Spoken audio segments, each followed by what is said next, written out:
Kako je moguće da čovjek koji je godinama bio jedan od najbližih saradnika Josipa Broza Tita preko noći postane politički otpadnik?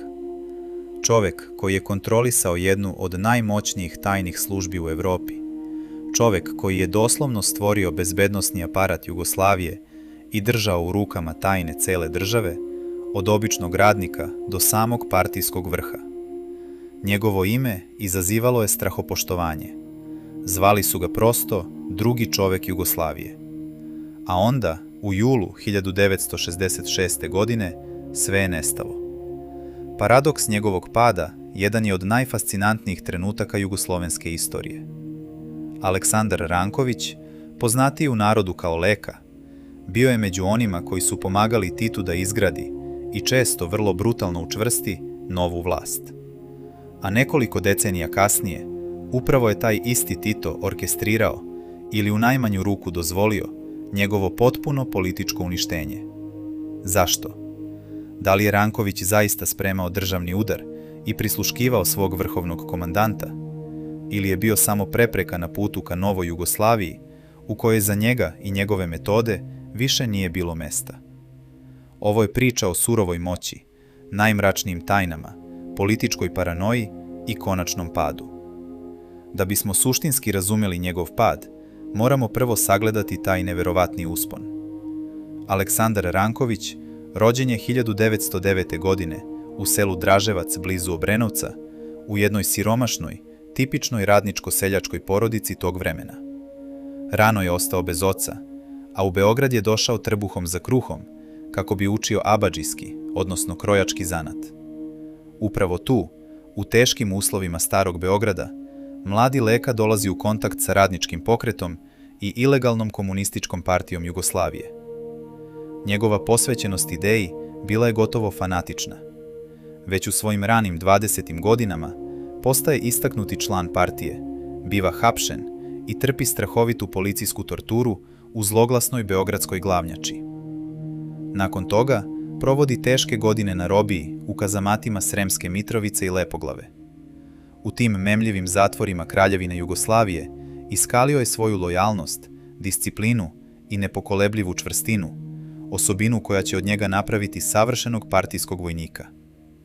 Kada je izbio Drugi svjetski rat, njegova uloga u pokretu otpora postaje apsolutno ključna. Njegov životni put dobija obrise akcionog filma kada ga je Gestapo uhapsio 1941. godine u okupiranom Beogradu. Bio je strahovito mučen u zatvorskoj bolnici, ali beogradski ilegalci i skojevci tada izvode jednu od najspektakularnijih akcija u ratu. Usred bela dana upadaju u bolnicu iz koje su ga, pod kišom metaka, uspešno spasili. Ovaj događaj učinio ga je živom legendom partizanskog pokreta. Međutim, trenutak koji će zauvek definisati njegovu karijeru, ali i sudbinu cele Jugoslavije, odigrao se na ostrvu Vis, maja 1944. godine. Tada Tito donosi istorijsku odluku. Osniva se odeljenje za zaštitu naroda, zloglasna OZNA, preteča buduće UDBE. Aleksandar Ranković postaje njen prvi i jedini šef. Tako je rođen bezbednosni aparat nove Jugoslavije, a Leka je postao njegov apsolutni i neprikosnoveni gospodar. Odnos između Tita i Rankovića nikada nije bio samo strogo politički. On je bio duboko ličan, vezan krvlju prolivenom u ratu i godinama ilegale. Koliko su bili bliski, najbolje govori činjenica da je Ranković bio Titov kum na venčanju sa Jovankom Broz. Tito je imao ogromno, bezrezervno poverenje u svog šefa bezbednosti. Dok je Tito bio neprikosnoveni vođa i nasmejano međunarodno lice Jugoslavije, Ranković je bio onaj koji je obavljao prljave poslove, čovjek koji je čuvao kuću. Njegova stvarna moć proizilazila je iz kontrole tri ključna stuba autoritarne vlasti: tajne policije, partijskog kadrovskog aparata i same državne uprave, kao potpredsjednika Republike. Zahvaljujući ovoj nezapamćenoj koncentraciji moći, Ranković je efikasno gušio sve političke protivnike.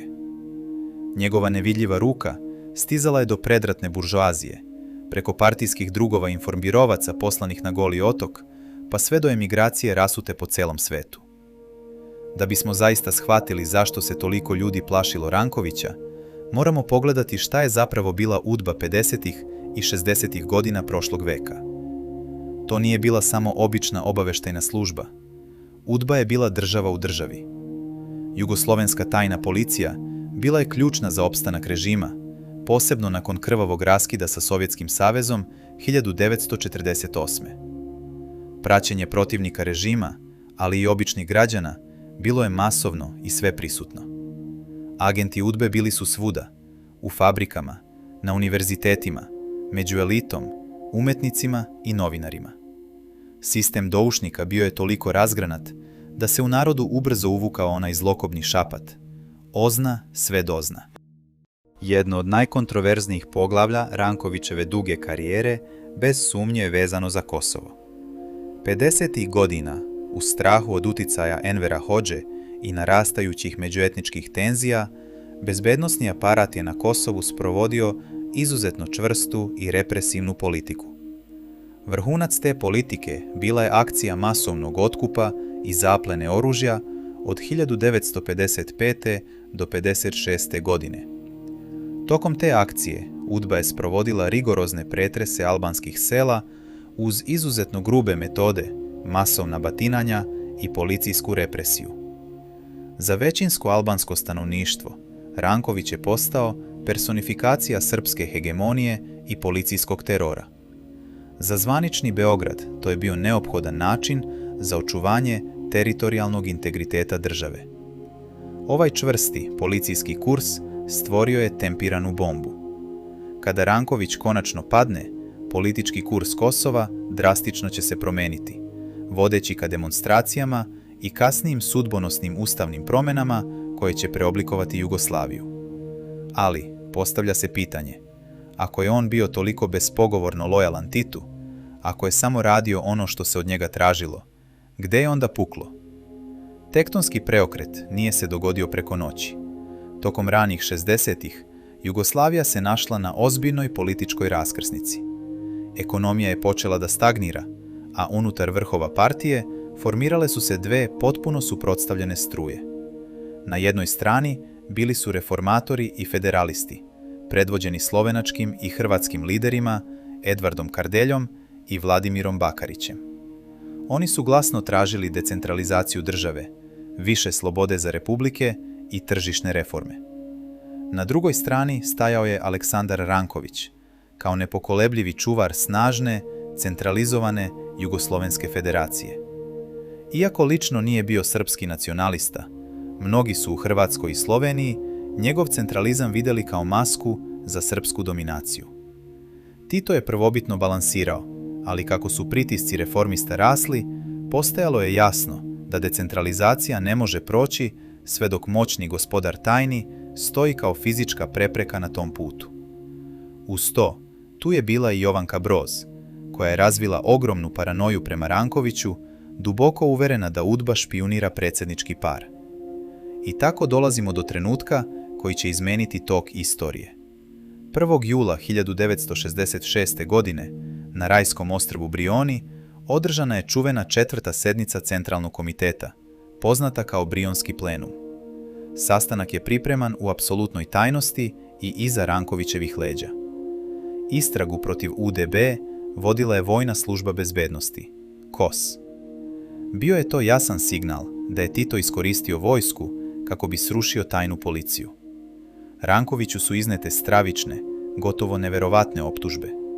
Zvanično mu se stavljalo na teret da je samo inicijativno prisluškivao državno rukovodstvo, uključujući i samog Tita.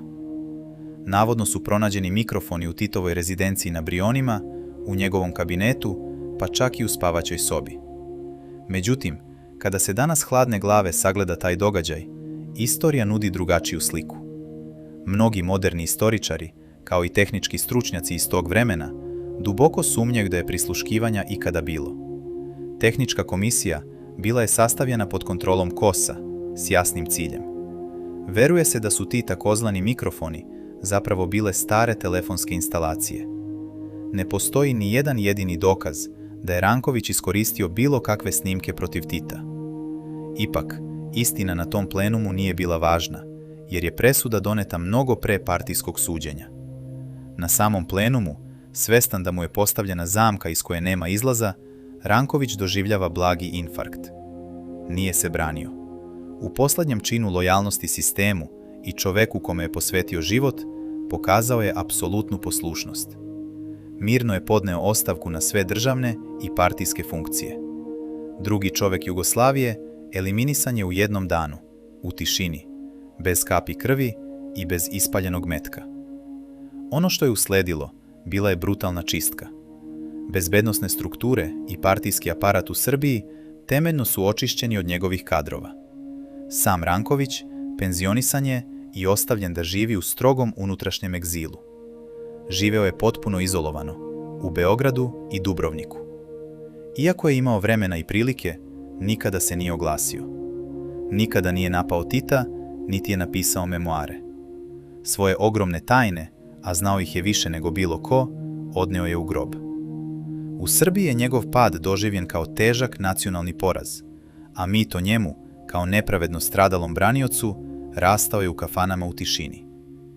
Ta tišina prekinuta je 1983. godine. Na dan njegove sahrane u Beogradu, potpuno spontano, okupilo se preko 100.000 ljudi.